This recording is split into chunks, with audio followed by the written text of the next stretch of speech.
Jumpa lagi di Back to BDM.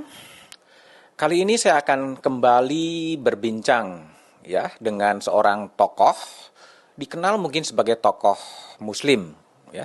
Pernah memimpin Nusa Tenggara Barat sebagai gubernur pada tahun 2008 sampai 2018. 10 tahun membangun Nusa Tenggara Barat dan banyak sekali perubahan di Nusa Tenggara Barat. Meninggalkan Provinsi Nusa Tenggara Barat, kemudian beralih atau hijrah ya menjadi pengurus pimpinan dari partai politik. Tamu saya itu adalah Tuan Guru Bajang Zainul Majdi. Pak TGB, gimana kabar? Baik, alhamdulillah Mas Budiman. Sukses selalu ya. Sehat selalu ya. Sehat selalu ya. Alhamdulillah sehat selalu. Menarik nih perjalanan, betul sekarang menjadi ketua harian Nasional Partai Perindo. Partai Perindo ya. Ya. Oke, nanti saya akan gali soal kenapa TGB kemudian pindah jalur, apakah pindah jalur atau memang habitatnya di politisi, saya nggak tahu juga. Tapi saya ingin tanya, sebagai pemimpin muda ya, pemimpin partai politik, saya ingin tahu perasaan TGB soal kasus Verdi Sambo yang hampir 2 bulan mengharu biru Republik ini. Apa yang salah dengan kondisi seperti yang sekarang ini? Ya, bismillahirrahmanirrahim. Kalau dalam kata yang singkat sih Mas Budiman ya, mungkin bahasanya tragis dan sangat menyedihkan. Sangat menyedihkan. Ya, tragis dan sangat menyedihkan. Kalau ditanya yang salah, saya pikir mungkin normatifnya kesalahan itu kan nanti setelah proses hukum ya. Tetapi memang kewenangan yang besar ya pada individu atau pada satu institusi itu memang harus dibarengi betul-betul dengan amanah ya untuk melaksanakan kewenangan itu. Nah, saya pikir kalau kita memaknakan kewenangan itu sebagai amanah, saya pikir kita akan memproses melaksanakan kewenangan itu dengan sebaik-baiknya. Dan kalau misalnya bicara tentang blessingnya ya, kan kita selalu tuh Mas Budiman mencari ya, blessing. Iya, selalu cari blessing lah supaya kita tetap optimis. Tetap positif ya. Blessingnya adalah mudah-mudahan dengan ini satu institusi yang di dalamnya kurang lebih 1,5 juta ya, putra putri terbaik anak bangsa berkhidmat di situ untuk Indonesia itu bisa menjadi lebih baik lagi. Jadi ini menurut saya satu hentakan yang luar biasa. Ya, dan sejarah kan menyiapkan hentakan-hentakan tergantung dari kadar yang dihadapi gitu. Jadi hentakan yang dahsyat ini mudah-mudahan melahirkan institusi yang akan jauh lebih baik, lebih hebat lagi ke depan. Tapi banyak orang kemudian juga agak shock gitu ya. Seorang polisi Verdi Sambo berpangkat bintang 2 kemudian bisa melakukan penembakan terhadap ajudannya dan kemudian juga mencoba menutupi perkara itu dan kemudian setelah ditekan dan kemudian diperiksa dan kemudian mengakui bahwa dialah aktor intelektual di balik itu semua. Meskipun semua itu masih harus dibuktikan di depan pengadilan. Nah, blessing seperti apa? Apa yang bisa didapat dari kasus ini sebenarnya? Untuk institusi yang terkait secara langsung ya seperti tadi ya Mas, yang mudah-mudahan ini kan melahirkan kesadaran kolektif gitu bahwa kita nggak boleh terus kayak begini. Kita harus melakukan pembenahan yang sungguh-sungguh. Dan mudah-mudahan kalau kita lihat alurnya sekarang mudah-mudahan seperti itu Mas ya. Nah, kalau tadi tentang perbuatan itu sendiri menurut saya itulah satu representasi atau ilustrasi dari kewenangan nir-akhlak. Nir-akhlak. Ya, jadi kewenangan yang betul-betul tidak diimbangi ya dengan akhlak, dengan satu nilai kemanusiaan gitu. Itu yang saya pandang. Dan kalau bicara blessingnya sih saya selalu melihat bahwa ternyata di tengah hiruk pikuk kita ya, katakanlah misalnya ada isu-isu macam-macam ya bahwa reformasi sudah tersandra atau apapun lah namanya, ternyata pada akhirnya suara publik itu tetap kemudian menjadi sesuatu yang suka tidak suka ya membuat orang harus mengikuti itu gitu. Jadi dalam kasus Sambo memang suara publik lah dan kemudian ikut mengawal Iya. agar proses ini kemudian terungkap ke permukaan. Saya lihat itu. Jadi suara publik sangat kuat, sangat keras. Lalu berjumpa juga dengan komitmen pemimpin tertinggi kita, Bapak Presiden, yang lalu diterjemahkan oleh para pembantu beliau, dan kita saksikan alurnya sekarang. Tanpa adanya suara publik, ini akan menjadi dark case, kasus hitam yang tidak pernah terungkap. Dan Kemungkinan juga seperti itu, Mas Budiman. Dan ini membuat kita sebagai bagian dari publik juga harus betul-betul meyakini gitu bahwa kita bisa kok dengan kebersamaan, dengan selalu menyuarakan hal-hal baik ya, pada titik-titik tertentu, dalam tanda kutip mempreser untuk hal-hal yang baik, itu ada perubahan untuk negara kita. Jadi artinya Polri sebenarnya juga berutang budi kepada publik yang ikut mengawal kasus ini dan mengungkap kasus Sambo ini menjadi begitu terbuka dan begitu banyak orang yang anggota kepolisian yang kemudian terlibat. Polri kita Polri rakyat, Mas, itu yang saya yakini. Kalau bicara dalam ilustrasi perusahaan, pemegang sahamnya itu adalah para rakyat semua. Jadi ketika Polri menghadirkan penanganan yang memang sesuai dengan logika keadilan, maka sesungguhnya dia tengah menunaikan amanah dari para pemiliknya, yaitu rakyat Indonesia. Tapi ketika publik kemudian bersuara keras dan kemudian diamini oleh Presiden Joko Widodo dan kemudian Pak Mahfud, tapi justru pada saat yang bersamaan partai politik justru diam. Apa yang terjadi sebetulnya? Ya memang kalau saya lihat ini kan ada versi resmi yang disampaikan ya. Dan versi resmi itu kan disampaikan juga oleh pejabat yang punya otoritas. Sehingga kemudian ada saat-saat di mana banyak pihak yang punya kegamangan dalam melihat ini. Seperti apa sih hakikatnya? Seperti apa kejadian sebenarnya? Tapi ala kulli hal kan secara kolektif ya, seluruh peristiwa berjalin berkelindan sehingga semua terbuka matanya. Dan ketika di titik itu saya lihat partai politik semua kok menunjukkan dukungan untuk mengungkap kebenaran. Dan itu sesuatu yang juga perlu kita apresiasi untuk partai-partai politik kita. Dan juga seperti disinyalir oleh Prof. Mahfud, sebelum rapat kerja, DPR-nya pun kemudian diam sebetulnya.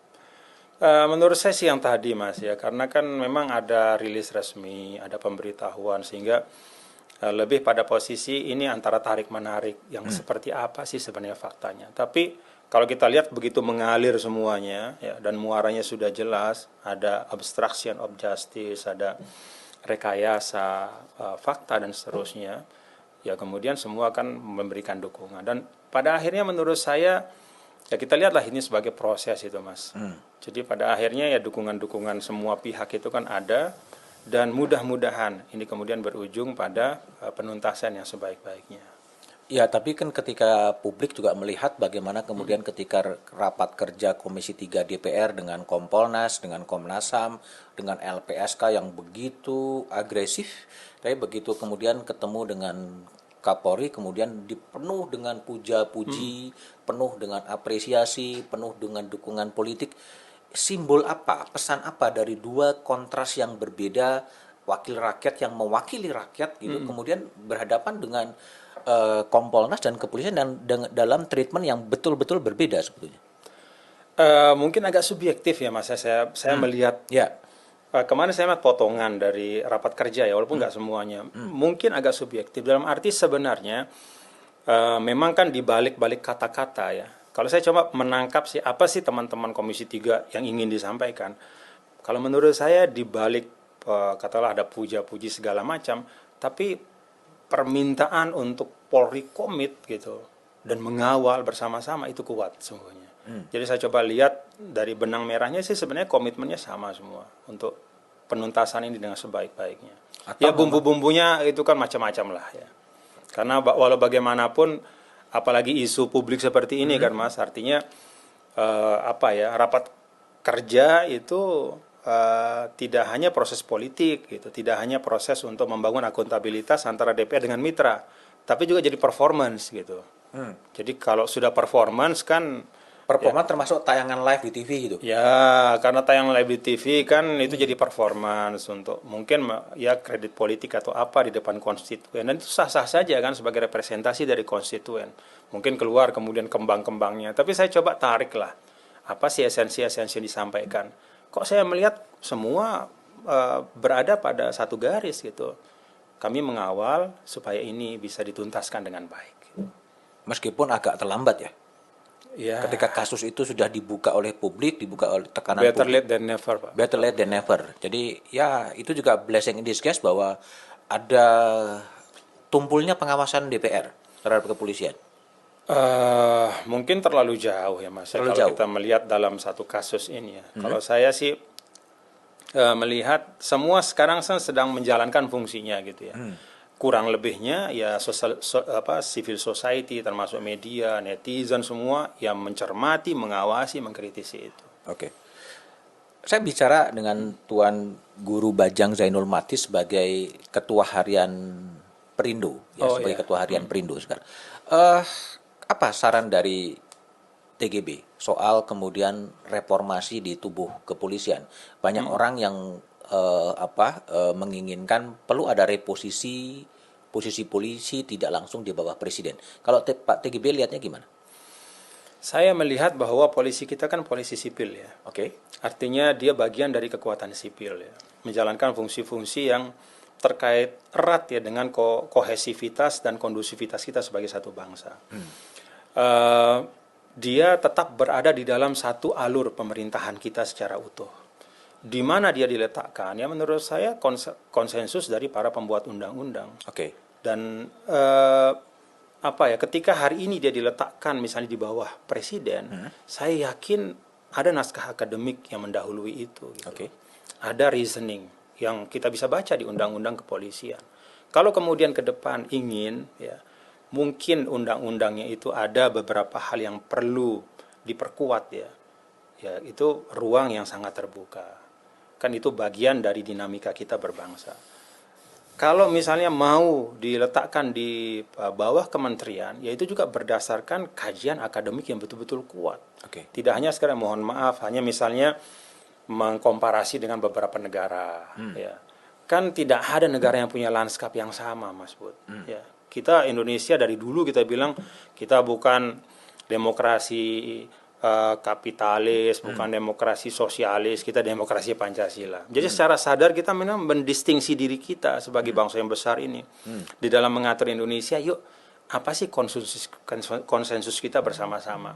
Jadi nggak mesti ngadopsi dari ini 100%, ini 100% gitu. Jadi apapun atau dimanapun Polri hendak ditetapkan, hendak diletakkan, naskah akademik yang harus kuat, dan itu mencerminkan ya realitas sosial politik kebangsaan kita dan cita-cita kita ke depan sebagai satu bangsa.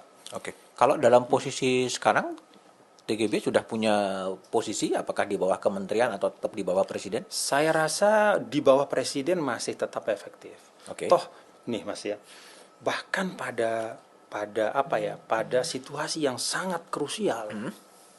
Katakan fragile untuk polisi hari ini ya. Ini kan luar biasa dinamikanya. Toh melalui dalam tanda kutip melalui Menko Polhukam, Ya. kan ini kemudian bisa on the track. Presiden melalui Menko Polhukam dengan pengawalan civil society dia menjadi on the track. Artinya apa?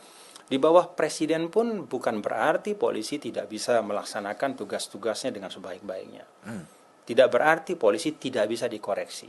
Tidak berarti polisi tidak bisa mengikuti suara publik. Jadi menurut saya itu instrumental ya, bukan merupakan sesuatu yang sangat esensial. Oke. Tapi apa blessing? Tadi sebutkan bahwa ini kasus Sambo memang membawa blessing bagi kita gitu. Perlu ada semuanya menjadi serba terungkap. Perbaikan-perbaikan seperti apa yang TGB lihat di sebagai ketua harian Perindo ya terhadap institusi kepolisian. Kalau katakanlah posisi polisi tetaplah biarkan di bawah presiden. Saya percaya bahwa polisi kita ini kan berada pada alur yang sama dengan demokratisasi kita, Mas. Ya, institusionalisasi kita. Nah, kalau alurnya demokratisasi, institusionalisasi, maka asas meritokrasi itu penting. apalagi bagi institusi sebesar kepolisian. Artinya memang mobilitas personil berdasarkan prestasi, berdasarkan parameter yang jelas. Jadi meritokrasi itu penting supaya organisasi sehat ya. Dan saya yakin kepolisian juga sudah mengembangkan pola-pola itu ya. Mungkin belum maksimal tapi tetap dikembangkan. Itu satu.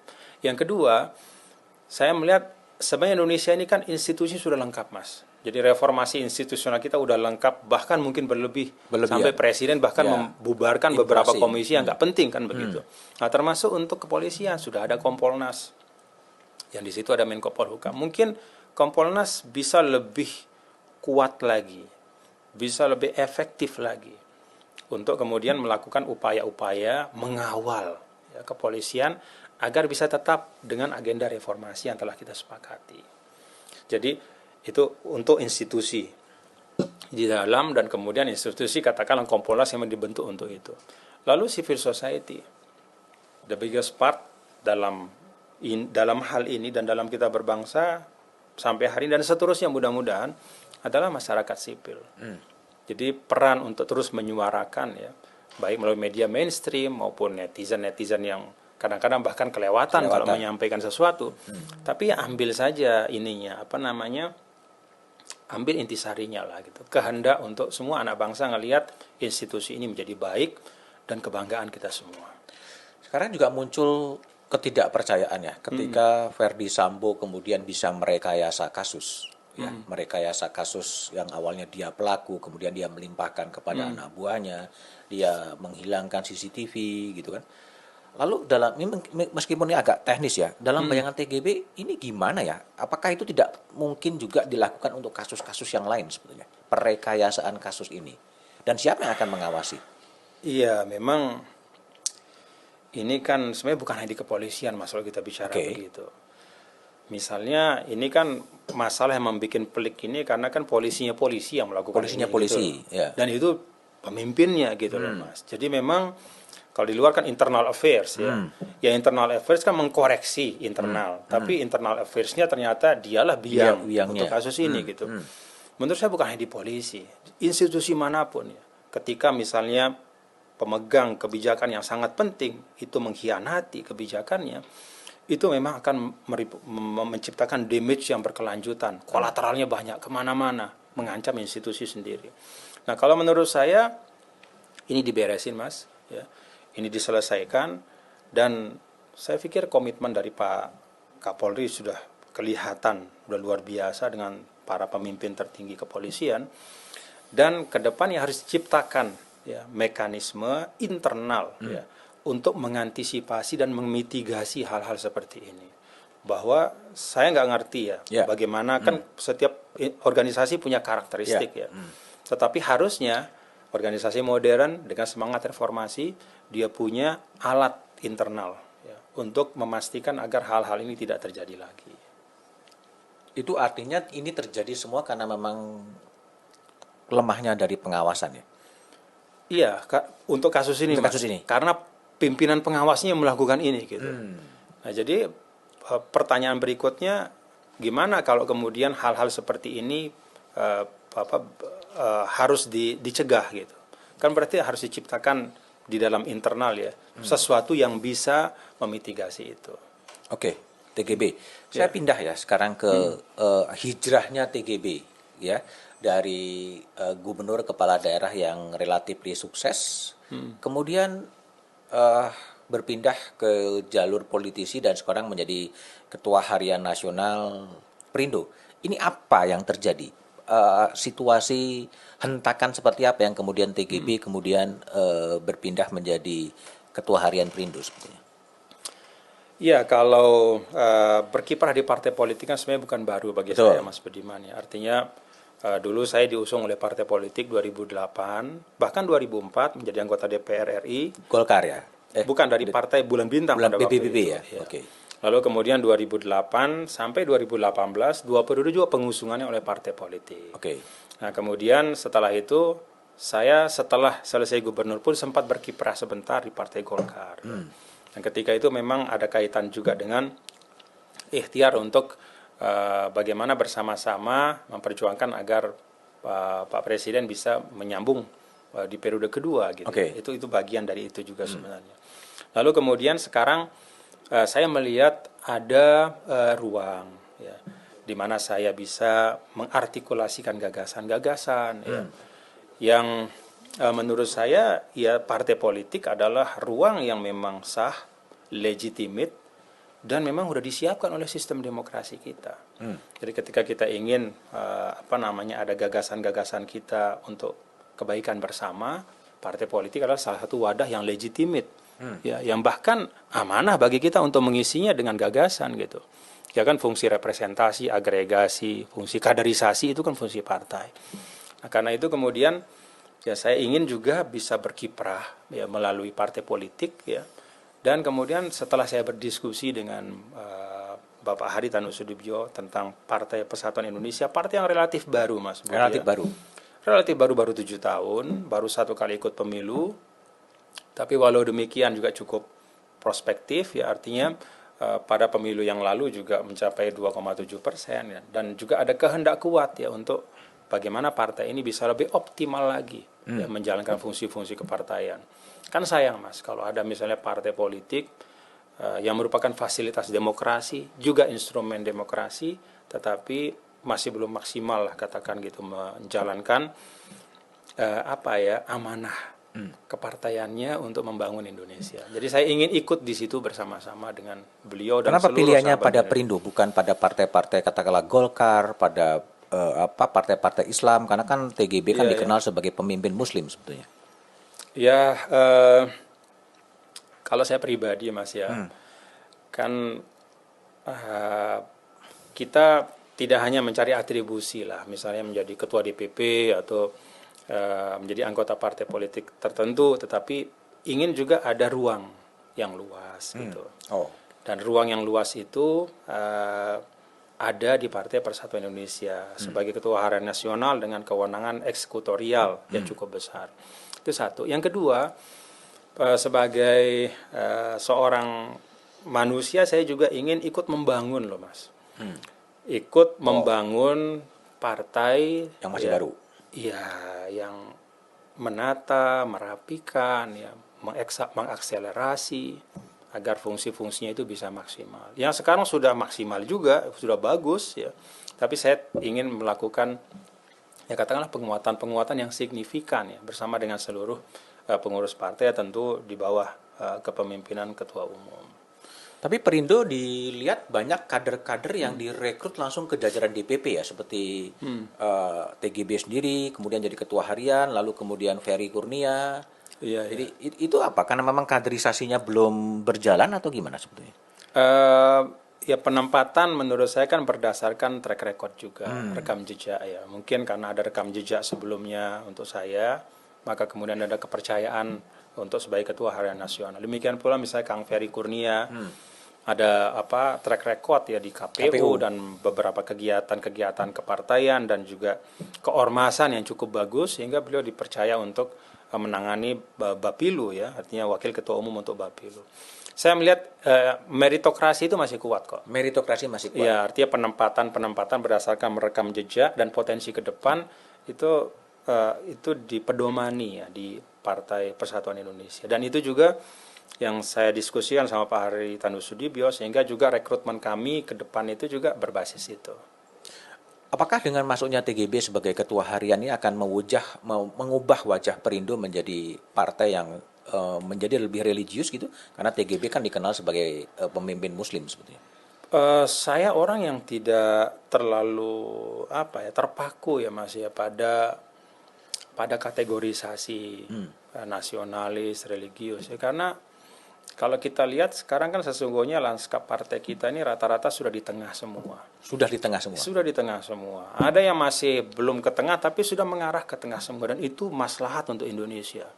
Karena kan ke depan tidak masuk akal, Mas. Masa kita memperdebatkan hari ini yang dulu para tokoh politik memperdebatkannya tahun 55 misalnya.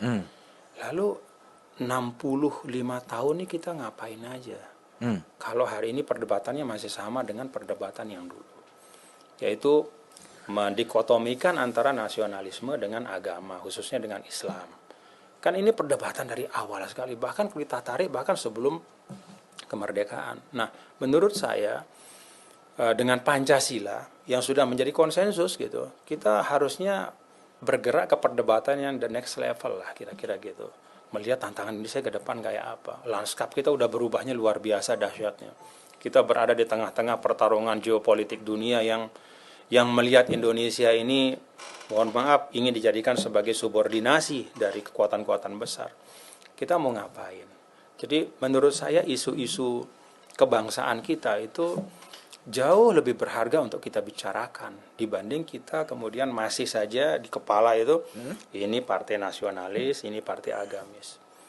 Menurut saya bahkan ketika kita bicara politik, Mas, ya mohon maaf, politik itu bagian dari ruang muamalah ya. Kalau dalam Islam nih, saya sebagai seorang muslim, dia bukan ruang akidah, dia bukan ruang ritual ibadah. Kalau bicara ruang muamalah, maka hal yang paling penting adalah al-mabadi, the principles. Apa sih prinsip-prinsip? Keadilan, kemanusiaan, kesetaraan, kemudian menghadirkan kemaslahatan umum. Nah ini kan semua partai bisa, kalau dia mau. Jadi kalau kita bicara tentang keislaman dari satu partai, bukan dari jargonnya, bukan dari namanya, bukan dari simbolnya, tapi apa sih yang dia lakukan? Hal-hal apa yang dia lakukan dalam hal-hal kepartaian itu, baik di legislatif ataupun ketika berada di tengah-tengah publik gitu. Oke. Pak TGB, kembali saya tanya ya, apa sih yang kalau kita lihat berbagai survei ya soal partai politik, itu indeks kepercayaan yang paling rendah sebetulnya. Ya orang hampir tidak ada trust terhadap partai politik gitu sebetulnya. Tapi Pak TGB kemudian ya terjun menjadi key person di partai politik gitu. Apa refleksi dari TGB soal survei publik yang menempatkan partai politik itu rendah dengan apa yang harusnya diperbaiki oleh partai politik itu sendiri? Mengagregasi ide itu kan salah satu kewajiban partai politik. Gagasan-gagasan, percakapan, harapan, cita-cita publik itu kan harus terwujud dalam percakapan partai politik. Tapi itu kalau hilang, publik ya? Bicara tentang satu hal, tapi partai politik bicara hal yang lain, ya kan nggak mungkin dipercaya oleh masyarakat. Artinya ada gap antara apa yang dirasakan publik Menurut dengan... saya iya. Menurut saya iya. Termasuk mohon maaf ya kita bicara tentang kontestasi yang akan datang misalnya ya. Kan harusnya ya partai politik ya menghadirkan gagasan ke ruang publik hari ini ya. Bukan bolak-balik bicara tentang katakanlah koalisi ya. Yang padahal kita tahu semua bahwa itu bukan ditentukan hari ini gitu kan. Kita nggak tahu semua bahwa koalisi itu ditentukan di akhir nanti gitu. Lah dari sekarang sampai yang akhir nanti itu yuk kita isilah ruang publik ini dengan gagasan-gagasan. Di antaranya misalnya partai politik menantang para calon pemimpin bangsa yang punya elektabilitas tinggi, yang digadang-gadang di survei. Apa gagasan Anda untuk Indonesia ke depan? Kayak apa yang Anda mimpikan untuk Indonesia ke depan? Bagaimana mengatasi masalah-masalah yang konkret dan real hari ini? Ekonominya, sosialnya, hubungan antar warga negara, ya, antar umat beragama, antar suku, bangsa, dan segala macam. Bagaimana melihat desentralisasi hari ini? Sudahkah itu melahirkan kesejahteraan yang merata? Dan seterusnya. Tapi kenapa? Kan itu nir, Mas. Hari ini kan hampir kenapa nggak ada nir gagasan, nggak ada perdebatan intelektual di kalangan partai politik itu? Seakan-akan terjadi alienasi antara rakyat dengan partai politik. Apa yang terjadi? Ya kita mungkin ya mohon maaf mungkin kita masing-masing berada pada tempurung yang beda, Mas. Jadi ketika kita ngomong nih, kita mendengar suara yang mantul itu seakan-akan suara publik, padahal suara kita sendiri. Oke. Karena kita berada pada tempurung. Dibukalah itu semua. Padahal teknologi kan membuat always connecting ya antara partai politik dengan suara akar rumput. Tapi kok terjadi diskoneksi terus ya? Ya bisa saya kesan saya salah, tapi suaranya selalu berbeda apa yang dirasakan publik dengan apa yang dilakukan oleh partai politik gitu. Iya, Mas Budiman lebih tahu lah masalah itu ya.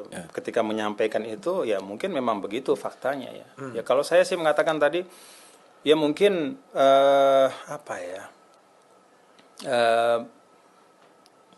kita merasa bahwa kita paling tahu tentang Indonesia. Sehingga kita tidak lagi menghargai suara-suara publik.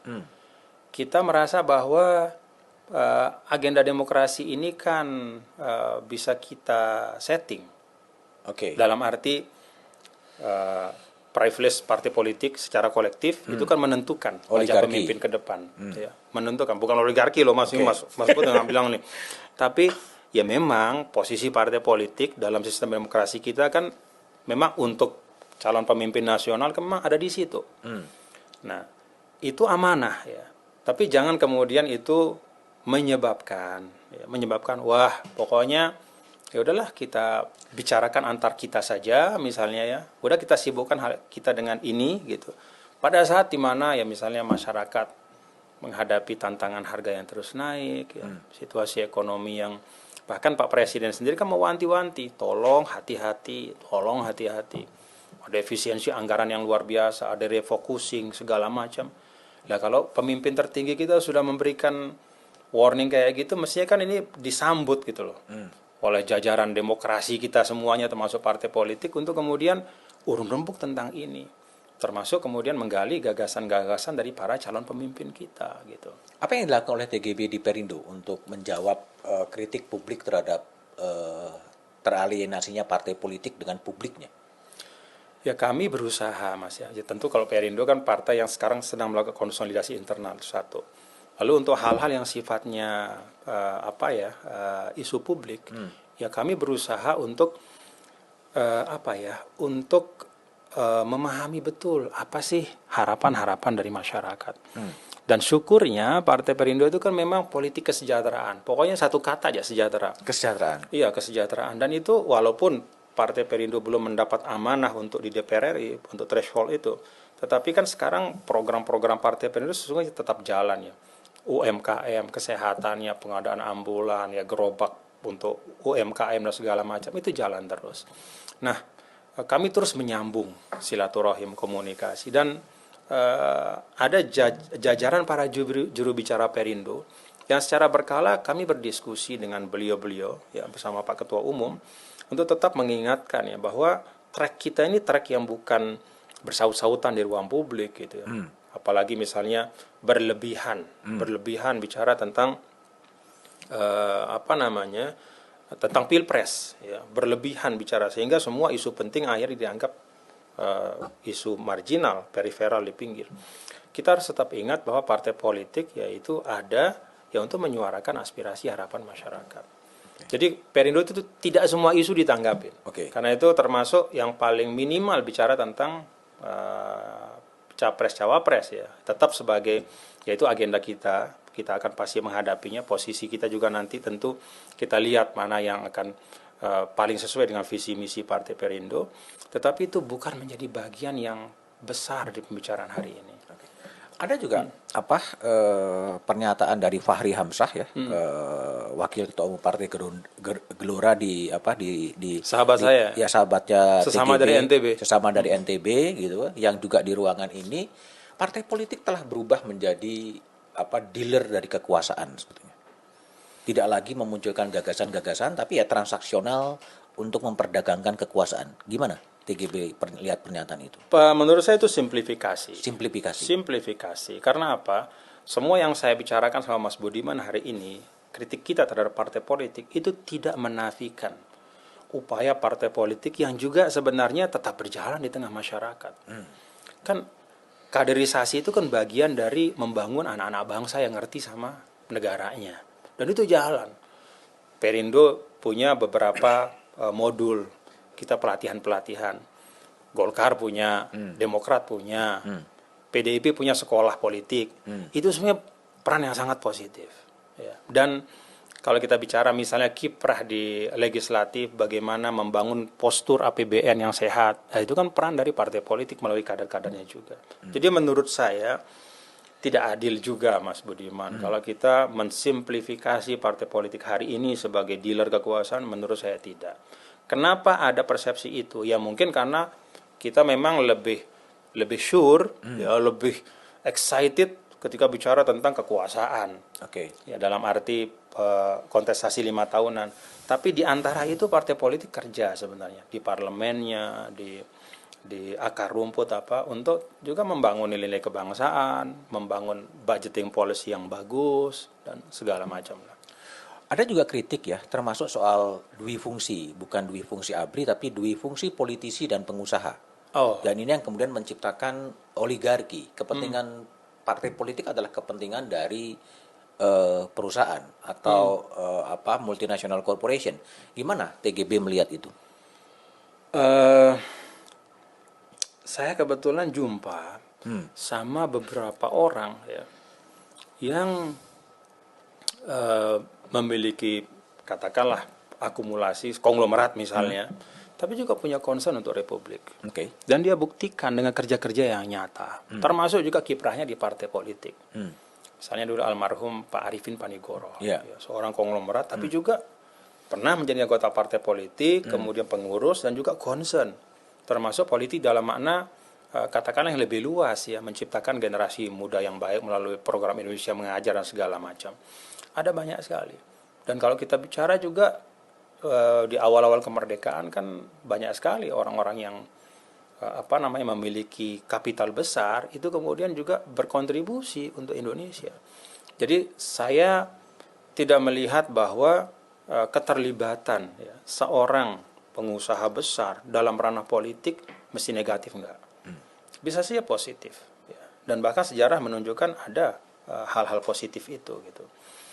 Yang perlu mungkin karena memang kalau uang ketemu dengan kekuasaan itu potensi abuse-nya lebih besar adalah bagaimana menata sistem yang baik ya. Dan sesungguhnya kita punya institusi untuk itu cukup banyak, cukup lengkap. Satu, kita punya penegakan hukum, institusi penegak hukum yang sudah lengkap lah. Yang kedua, sekali lagi masyarakat sipil kita masih kuat, alhamdulillah. Masih kuat, dan kasus Sambo menunjukkan reboundnya masyarakat sipil ya. Selama ini kan masyarakat sipil juga masa bodoh sebenarnya. Enggak lah, Mas Bud ini kadang-kadang terlalu pesimis. Masyarakat sipil itu tetap bersuara loh, Mas. Tetap bersuara. Sambo ini menjadi menarik ya karena dia di pusat di Jakarta. Kalau di daerah yang saya perhatikan Mas ya, masyarakat sipil itu masih kuat sekali. Masih kuat. Dalam arti kasus-kasus di daerah itu banyak yang kemudian menemukan kebenarannya ya. Ada hal-hal yang kesalahan tata kelola segala macam yang karena koreksi masyarakat menjadi lebih baik gitu. Cuman tidak seseksi ini di Jakarta gitu. Ya, karena kan Jakarta adalah pusat perhatian ya. TGB, banyak orang termasuk Presiden Jokowi ya juga mengatakan agar politik identitas tampaknya itu masih menjadi isu yang seksi ya, akan dipakai atau dikapitalisasi dalam kontestasi politik gitu loh. Sebetulnya TGB melihat gimana sih soal politik identitas dan politik day to day politik itu sendiri? Identitas itu kan bagian dari kedirian kita. Kita nggak mungkin hidup tanpa identitas kan. Identitas ada yang sifatnya keagamaan, ras, bangsa dan segala. Menurut saya sih kalau kata Amartya Sen, ya beragama identitas kita itu nggak masalah. Tinggal bagaimana kita memaknakan identitas itu dalam arti. Saya sebagai seorang beragama di Indonesia, apa sih yang saya bisa ambil dari nilai-nilai keberagamaan saya untuk nilai kebangsaan saya? Dengan kata lain, semua ekspresi beragama di Indonesia harus dia bermuara mengokohkan keindonesiaan. Tidak boleh ada ekspresi keagamaan, termasuk narasi-narasi, ya, apakah itu sifatnya ideologis atau apapun, yang kemudian melemahkan ikatan kita sebagai bangsa. Jadi menurut saya sih itu kategori yang netral politik identitas. Ya. Dalam arti kalau memang maksudnya adalah mengambil inspirasi nilai-nilai terbaik dari identitas kita. Misalnya saya ini seorang yang cinta budaya Indonesia. Saya orang yang sangat misalnya sebagai orang Lombok, saya orang yang sangat Sasak. Apakah itu berarti negatif untuk keindonesiaan? Saya kan enggak. Sejauh saya mampu mengambil dari kearifan Sasak, wisdom Sasak itu yang bisa mengokohkan Indonesia. Dan itu berlaku untuk kita semua. Dalam identitas keagamaan, sosial, budaya, dan semua. Jadi saya membayangkan itu Indonesia itu puncak dari semua kearifan yang tumbuh berkembang. Sehingga saya sering mengatakan Indonesia ini syukur, Mas Bud ya. Tidak semua negara punya dua sumur kearifan yang tetap ada airnya, agama dan budaya. Ada yang punya agama nggak ada budaya, akhirnya kering. konflik horizontal. Ada yang budaya tapi nggak ada agama. Akhirnya melahirkan hal-hal yang enggak. Nah kita nih syukurnya itu dua-duanya ada. Dan itu dua-duanya identitas gitu. Dan dua-duanya kita bisa rawat dengan baik. Saya seorang Muslim, seorang Sasak, dan juga seorang Indonesia. No problem. Jadi Mas Bud juga begitu ya. Jadi identitas nggak masalah sepanjang itu kita niatkan untuk memperkokoh keindonesiaan kita.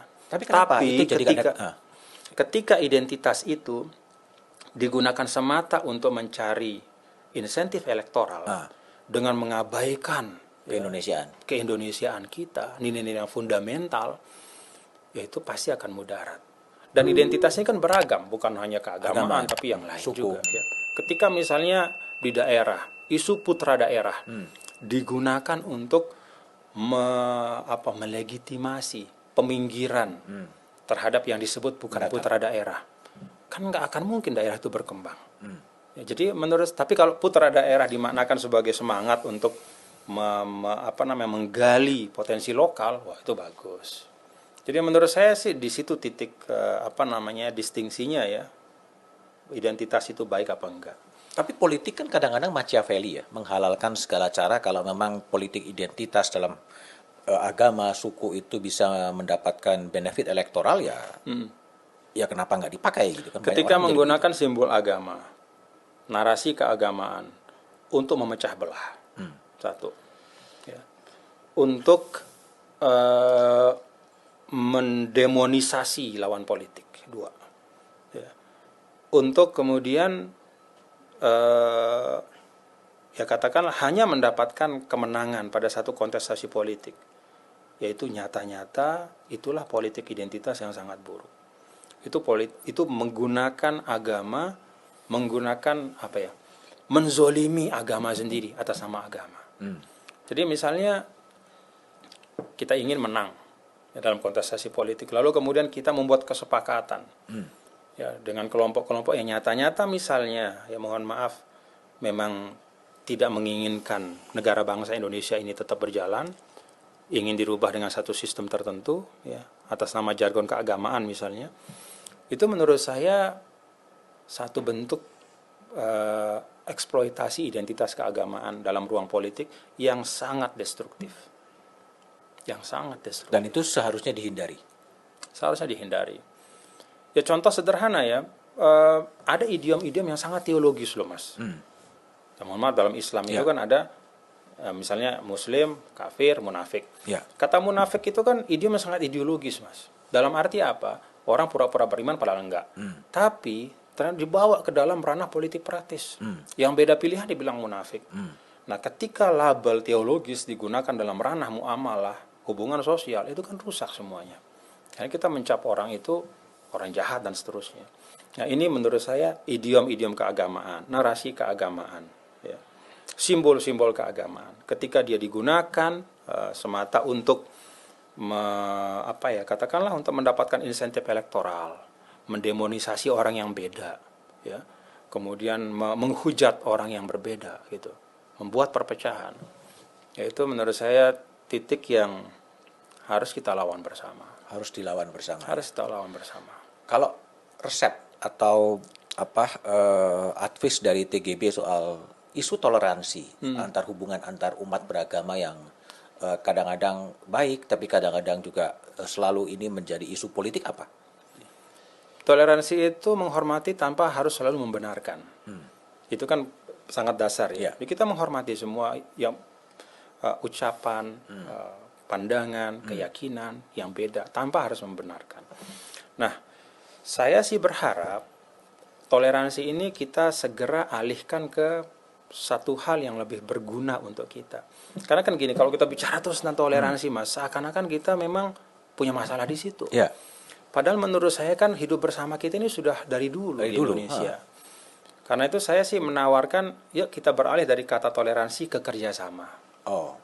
Yuk kita kerjasama. Karena kalau kita bicara toleransi saja, maka semua pemeluk agama masing-masing akan habis-habisan mengungkap bahwa agama saya yang paling toleran. Saya punya dalil ini di kitab saya gini. Nah, apa gunanya ekspresi itu untuk kita hidup bersama? Kan subjektif.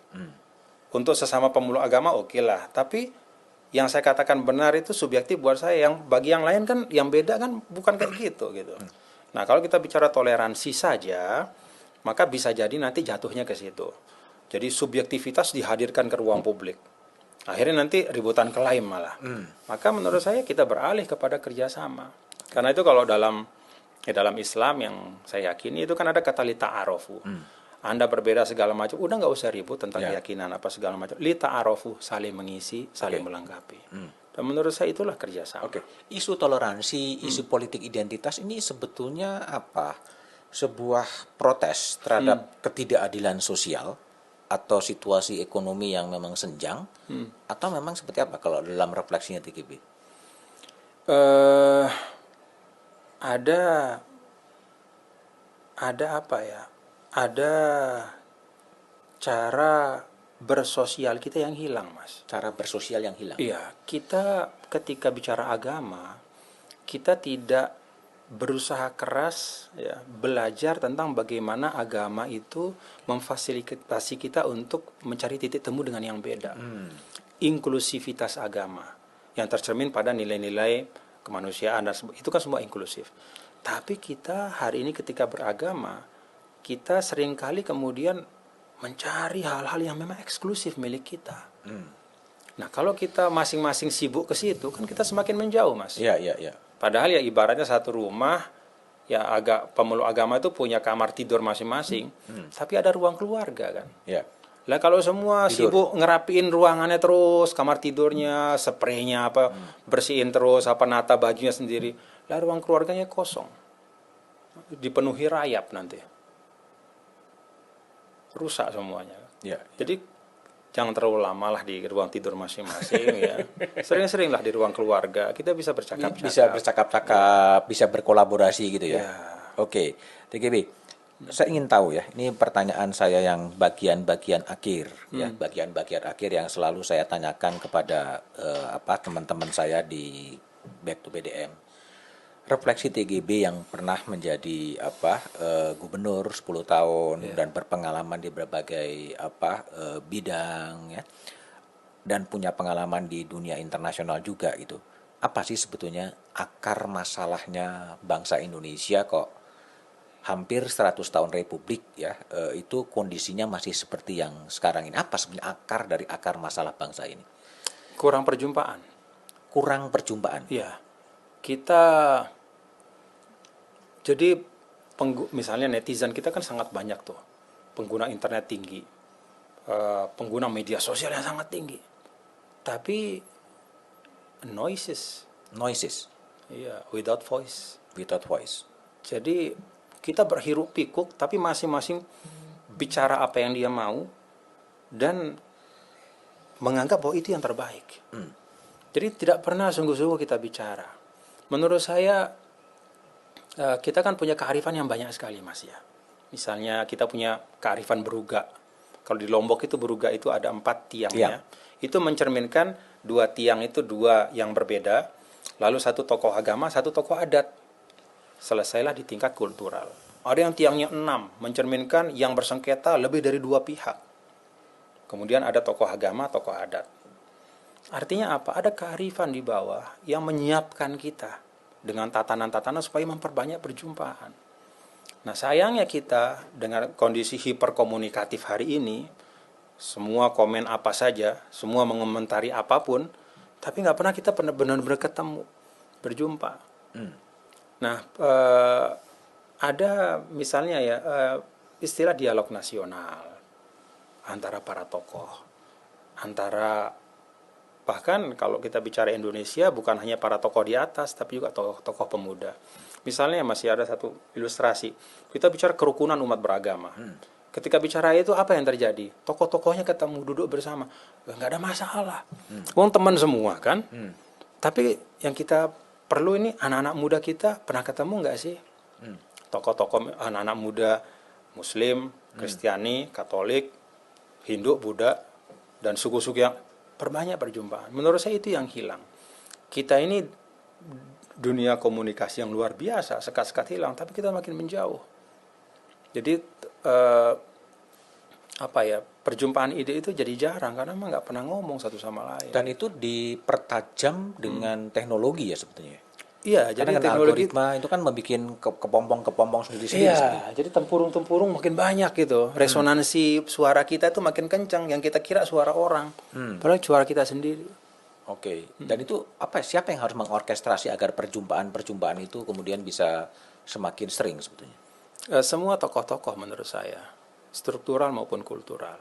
Oke. Dan ya semuanya harus berangkat dari niat baik ya Mas Budiman ya. Apa niat baik itu? Kita semua ini punya peran yang sama pentingnya di Republik ini. Gak boleh kita mengatakan kelompok kami yang paling penting, paling berjasa, gak boleh. Ya sama kayak mobil aja lah. Mau bagian mana sih yang mobil yang paling penting? Kan semua penting. Ada mesin, gak ada yang lain, gak bisa juga. Dan seterusnya lah. Artinya niat baik berangkat dari ekualitas, ya, kesetaraan, dan kehendak bersama-sama untuk kita lihat bangsa kita maju. Dan itu, percaya sama saya Mas Budiman, kalau tokoh-tokoh kita memperbanyak perjumpaan, dan semua itu menjadi bagian dari kerja bangsa kita akan lebih nyaman sebagai warga Indonesia. Hilangnya perjumpaan atau berkurangnya perjumpaan itu fenomena kontemporer sekarang atau dari dulu sebenarnya juga memang sudah kurang sebenarnya? Ya kita paradoksnya di Indonesia kan kita bereformasi itu sesungguhnya untuk meruntuhkan sekat-sekat kan. Ya kita merasa bahwa dulu ada sekat antara rakyat dengan pemimpin, antara satu tatanan dengan tatanan yang lain gitu ya, di masyarakat apa segala macam. Tapi ternyata setelah reformasi justru sekatnya makin banyak gitu. Makin banyak. Jadi kita makin rajin membangun sekat-sekat gitu ya. Yang terjadi membangun dinding bukan membangun jembatan ya sebenarnya. Ya, nah menurut saya kalau kita perbanyak perjumpaan, diskusi, dialog, dan itu dilihat oleh semua, ya menurut saya itu akan jauh menyamankan ya. Lah, gini loh Mas, kalau misalnya nyari rezeki, ya masyarakat gak usah diajar, semua orang cari rezeki, ya. Tapi mereka juga ingin gitu antara para pemimpin kompak, tokoh-tokoh ini saling mengisi. Jadi bukan kita mempertontonkan katakanlah pertentangan yang tajam atas nama ideologis atau apapun, tapi ya tiru para founding fathers kita lah. Nggak kebayang kalau Bung Karno, Bung Hatta, Agus Salim, Supomo, Muhammad Yamin dengan referensi politik yang beda, ada yang sosialis, kapitalis, sekolah dalam luar negeri, ada yang nasionalis, agamis segala macam. Kalau mereka tidak duduk bersama, cari titik temu, tidak membuang ego, nggak ada Indonesia. Yang ada kerajaan Sasak, kerajaan Bali. Mas Bud mungkin nggak tahu di Jawa Tengah apa Jogja Bali ya. Saya begitu mau ke rumahnya Mas Bud harus bawa paspor kan, dicap begitu perbatasan Jawa Tengah.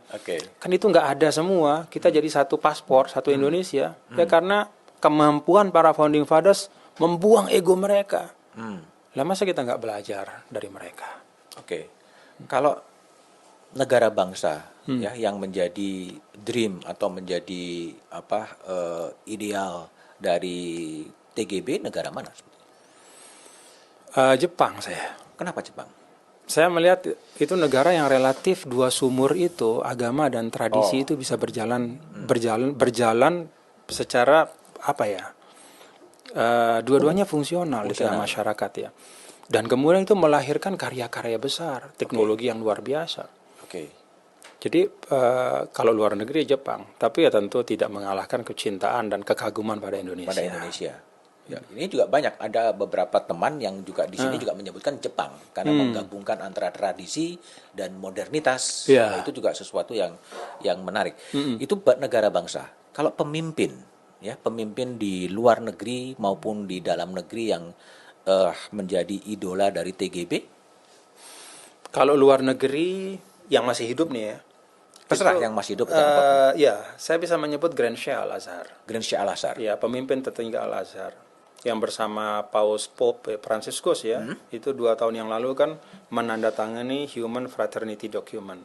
Itu dokumen terkuat ya, yang mencerminkan keinginan kehendak bersaudara bekerja sama antara Muslim dengan dunia dengan Kristen ya, Katolik ya.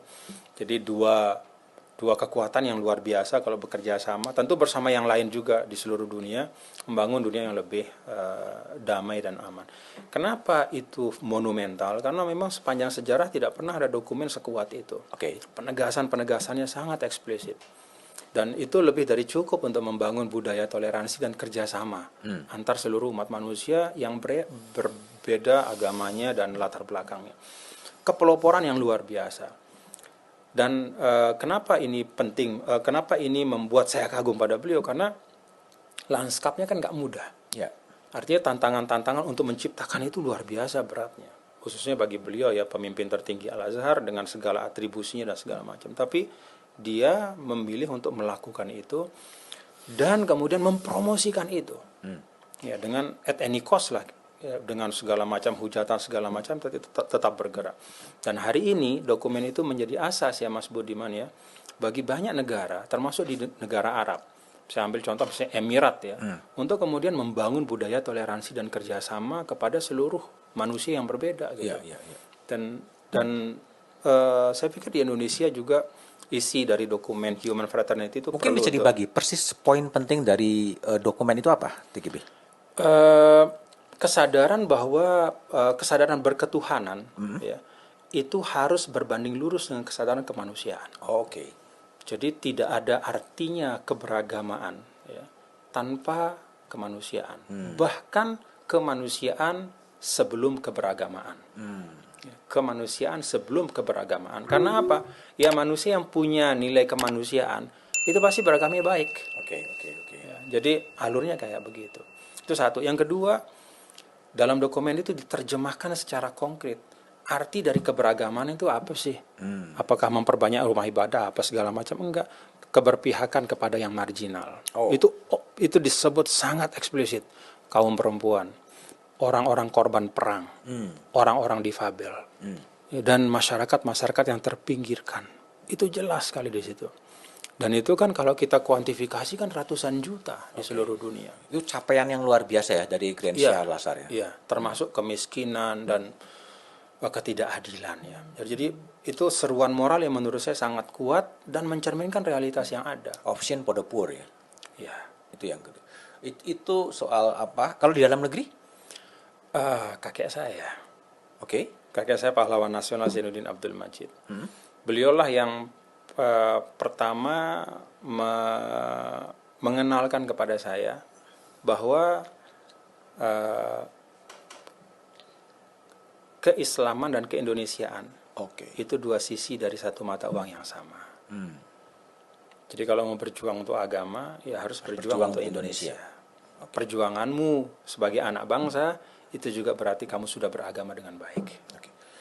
Yang terakhir, TGB, saya ingin tahu Indonesian Dream, impian Indonesia dari seorang TGB pada saat Indonesia berusia 100 tahun, 17 Agustus 2045 seperti apa itu?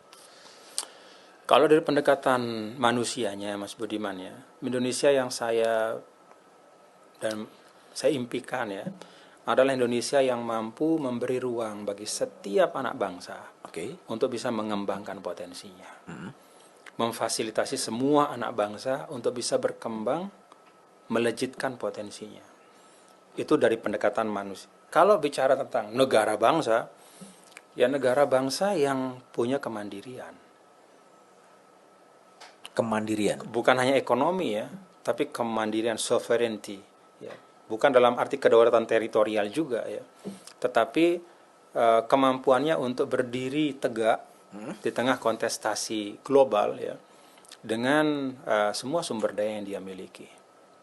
Artinya menjadi tidak tergantung kepada negara lain? Iya. Kalau bahasa gampang-gampangnya jadi superpower. Jadi superpower.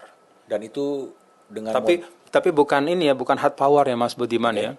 Bukan berarti anggaran militer harus kemudian dilipat gandakan sekian enggak ya. Tetap perlu menyiapkan militer yang kuat, persiapan ya.